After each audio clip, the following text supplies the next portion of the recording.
À la fin du mois de mai, l'histoire du trafic de drogue algérien a pris une nouvelle dimension. Dans un container, 701 kg de cocaïne pure, du jamais vu.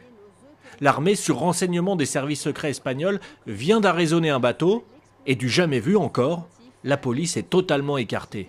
Mais en plus, le patron de la police, le tout-puissant chef de la police, est écarté, sans ménagement. Donc, il y a derrière cela quelque chose qui va au-delà d'une affaire classique de narcotrafic. Récapitulons. Le bateau Vega Mercury vient du Brésil, avec de la viande destinée au marché algérien. Il fait escale à Valence, en Espagne, l'armée le stoppe au large d'Oran. Les containers sont destinés à un homme sulfureux, Kamel Chiri, surnommé le Boucher. Un homme aux ramifications impressionnantes dans les milieux politiques, et l'affaire devient séisme, à 10 mois de la présidentielle.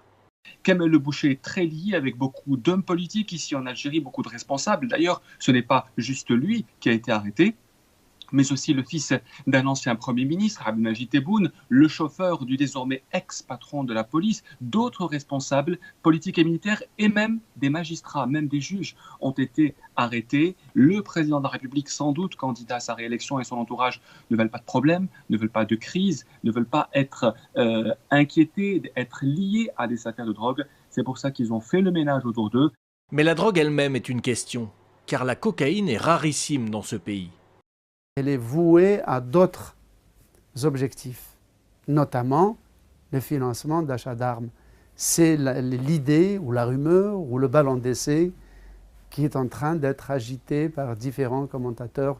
Une forme d'omerta règne sur ce cocaine gate, comme on le surnomme en Algérie. La poudre recèle encore de nombreux secrets.